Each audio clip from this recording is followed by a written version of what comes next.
Oh, there we are. Maybe he's calling now. Great. Hello. Hello. Are you our Venezuelan citizen guest?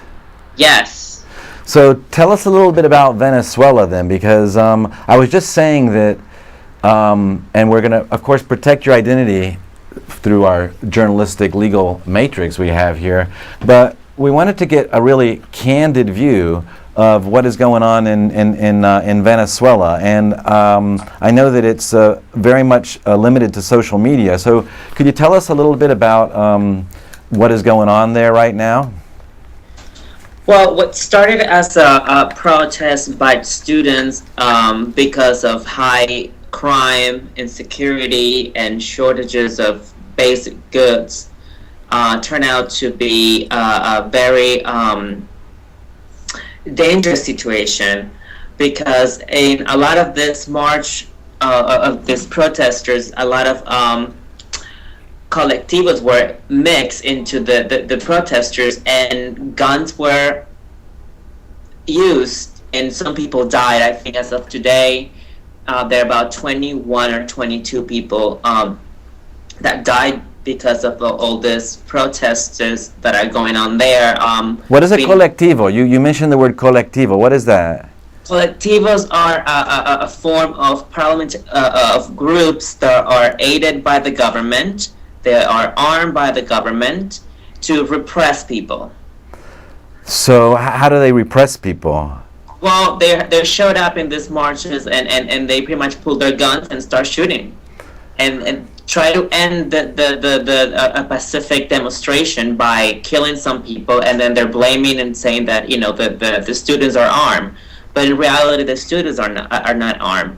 They're armed for the collectivos, which could these are related to the government officials that are supporting all this. So tell us, and Lorraine, you jump in and ask any questions, okay? Because we're going to try to carry this, ladies and gentlemen, for like 10-15 minutes. And if you guys want to call, you call during this interview, and you can talk to this Venezuelan citizen and voice your opinion. Because we're going to, we're going to focus on what we've picked up on the social media. What are the social media channels that you monitor to get information, may I ask? It's pretty much Facebook and Twitter are the biggest. A lot of there's a lot of posting on Facebook going on, and it gets censored, gets blocked. So if you are able to open a video or a picture, you looked at it, and if you go back in 10 minutes, sometimes it's not there. Oh, how interesting. Yes, the media's been very censored at this point. Also, keep in mind that all the channels are not really broadcasting what's going on. Usually they have the channels whenever the president is on TV, which he spends a lot of time on TV, all the channels have to broadcast his speeches or his events. So then there's not much coverage of all the protesters that are going out nationwide, because they're only focusing on 4 or 5 cities in the whole country, but they're all over the country. They're some bigger than others, some smaller than others, but they're all over the country. So let me ask you some questions about politics a little bit. Tell us about the state of currency fluctuations in Venezuela. I mean, why are they in this spot? Venezuela's got tons of oil. They've got the Caribbean Ocean. They got the Andes. They've got some Amazon River stuff there. They've got everything. What has happened with the bigger economic big picture to kind of put these people with no food or whatever it is they're protesting about? Well, Venezuela. It has a control. Currency control since 2003, and the government put this in place because a lot of companies were actually liquidating their businesses and moving out. So in order for them to stop this flood of cash leaving the country, the government put this control, and they will tell you how much money you can take, how much money you can. Before, you used to go and bring 100 bolivares, and they will give you whatever dollars at the bank. But now you have to go through the government to buy the dollars, and it's been very restrictive since 2003. And because of this, a black market came, and now they having this bank rate, and then they have the black market rate, which it's anybody can buy and sell dollars in the black market. And the difference between one rate and the next and the black market, it's about 10 times. So it's very dangerous. A lot of business, because they have they don't get enough dollars to do their imports. They have to use the black market as a source of getting dollars to be able to bring goods into the country, and also they have a lot of issues in the ports, because it takes forever for goods to be released to them, and they have a lot of taxes on imports. So all this adds up, and at the end of the day, you end up paying a lot of money for basic goods. Let me ask you about the influence of Cuba in all of this, because the last sort of, there's a propaganda level as well from the American government, and the last couple weeks, the push was, it's all Cuban influence, that Venezuela is really an outpost of Cuba, so kind of pivot people to be against Venezuela because of against Maduro because he's aligned with Cuba. Could you talk a little bit about that? Well, the idea of Cuba, they started, I think it was in 2005, I believe. I cannot really remember when. Cuba's been in Venezuelan society for decades. It's a known fact that Cuba was always wanted to influence Venezuela since the 50s and 60s and so on. But this time around, they really got a grip on the country, and it all started in many levels in education and doctors. There are thousands, I will say, maybe 200,000-300,000 doctors, if not more, in Venezuela, Cuban doctors at this point, at this moment. And what the government did is they sent a bunch of Cuban doctors to Venezuela in exchange of money or oil. These doctors get very little pay, and a lot of them are actually, they have to check, I believe, every week or 2 weeks to a certain place to make sure that they're still in Venezuela, all these Cubans. And a lot of them, they don't check in, they run away, they cross the border into Colombia, and they seek asylum at the U.S. Embassy there, and they end up in Miami. Last year, about 8,000 doctors end up, between 2012 and 2013, about 8,000 doctors, Cuban doctors, end up in Miami. And just like doctors, they have teachers, they have people in immigration working, they have military working now, and Cuban generals are actually instructing Venezuelan generals how to run the country, how to repress people in Venezuela. They're showing them a lot of not really good things, and it's very sad because the Venezuelan military seems to be, at this point, just there collecting a salary because they are the ones that make most of the money. They earn a lot of money there. So I guess they have to protect a regime. They're not being there to protect the people. They're protecting the regime at this point. Lorraine, you have any questions? I was just thinking that everyone should have left by now. If it's as bad as he said, not just the doctors, but everyone who can get out of there should try to get out of there.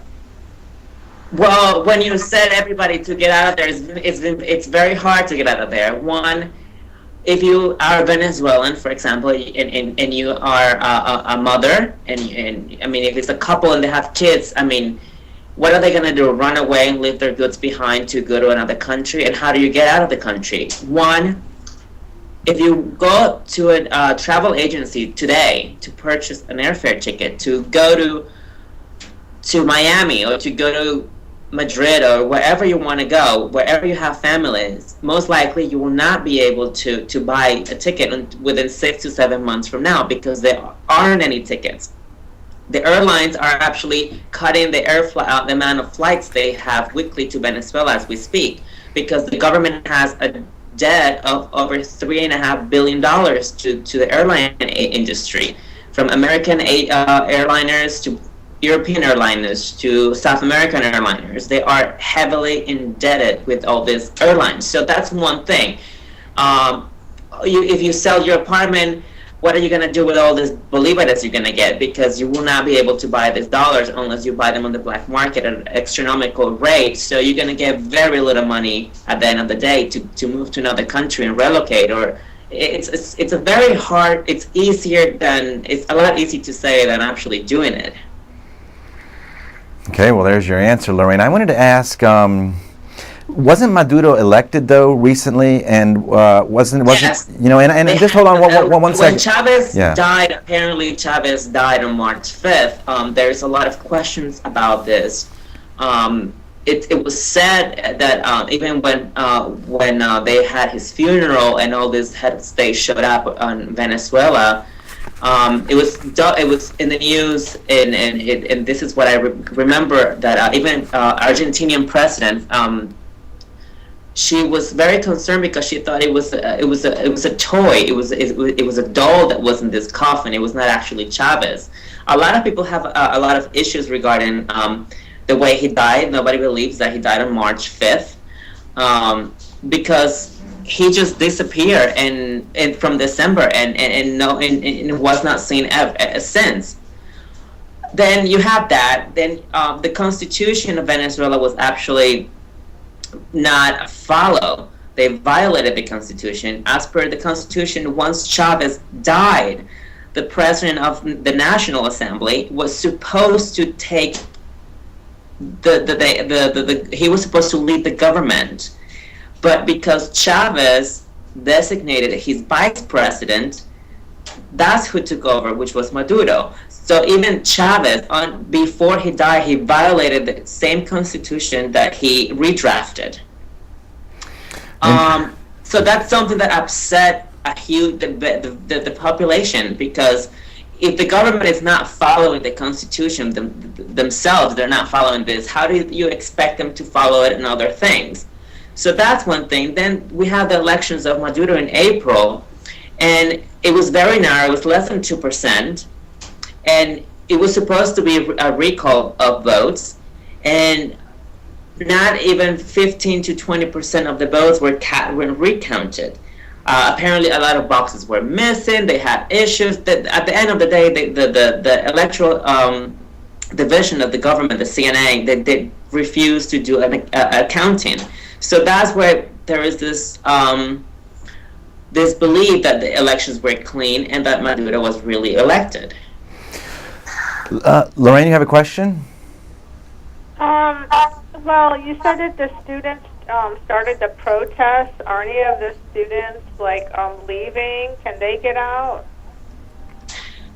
A lot of students, no, they're not leaving. They're not going anywhere. I mean, they're going to fight for their country. This is pretty much a second independence. The students are demanding a lot of issues, a lot of things that the government should comply.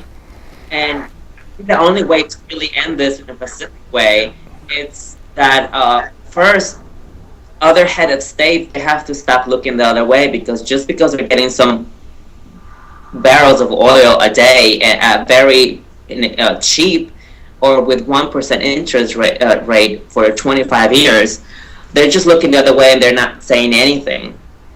There are a lot of issues that the population is very not happy with, from the death of Chavez to the election to the crime that it's going on in the country, and the scarcity that is going on. I mean, those are valid issues. And tell us a little bit about the scarcity, if you would. Yes. Tell us a little bit about the scarcity, and just pull your camera a little bit down towards you. Thank you. There's scarcity. It's a issue that has been affecting the country for over a year now, if not longer. Basically, there are 1 out of every 3 basic goods they're not available in stores. There's a lot of issues with milk, diapers, toilet paper. I mean, these are things that you will never think that they will be gone one day, and you have to hunt and wait 2-3 hours in line in a supermarket to be able to get it, or to be given a number to be able to purchase a thing. And when you get to the store after you waited 2 hours outside in the sun or the rain, they're gone. So they're selling. The government is selling a lot of stuff in their government-controlled supermarkets. But these are very. You cannot buy 4 or 5 things. I mean, they'll sell you 1 or 2. So you have to hunt around. That became the new norm of Venezuelans. They are in a hunting. I'm trying to find the right word. Are there accessibility to guns there? Can people buy guns to protect themselves from the Guardia Nacional? Well, I don't know how hard or how easy it is to obtain guns, and I hope they certainly start joining and arm themselves and start protecting themselves, because the National Guard are not doing the job they're supposed to. They're supposed to be there to protect the people, and they're not protecting the people. Okay, we've only got like literally 2 minutes left. It's amazing because this show went so fast. I wanted to ask you to try to wrap up with, Hugo Chavez had a vision which everyone bought into a long time ago. So what went wrong, and is there anything to salvage from that, do you think? I think the vision he has, it was implemented. What he wanted to do, he did it. He's changed the constitutions. He gave a lot of power to the military, something that was never allowed before in history. A lot of militaries and generals, they became in charge of very high-ranking positions in government. So there is no separation of government, and that's very bad. And he accomplished that. He wanted the Cubans in, and the Cubans are in. I mean, everything he wanted, he got it. And now all these people that he put in control in the government, they're just stealing right and left. I mean, there's millions of dollars missing, and they're not being accounted for. That's another issue that is upsetting the population, because there's so many shortages of goods and there's no money, when there was so much money at one point, and they're claiming that they are committing fraud. So, and now they're having issues with Panama. They don't want to pay the Panamanian government. They don't have ambassadors anymore. I mean, it's becoming a very complex issue, and I hope other head of states, they start looking to Venezuela and start saying, hey, I think you guys need to somehow resolve this issue. And I think the best way to resolve it is by having a re-election, which under the constitutions, there are steps to be able to do that. And who would you suggest supervise it? Because, our government is no better. I mean, today was reported in the New York Times that the CIA is spying on our own Senate Intelligence Committee. I mean, our politicians are disgusting, ladies and gentlemen. So how do you sort of balance that with what Maduro is doing? I mean, how can we look to the United States to help out here when they're just as bad? I think there can be monitors from a lot of countries. It doesn't have to be the U.S. It could be other countries. European countries can send monitors. South American countries can do that.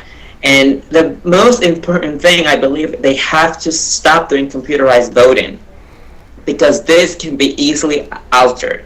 It has to be done manually, and every vote needs to be counted. Okay, well, we're going to end on that. We really thank you very much for taking the time.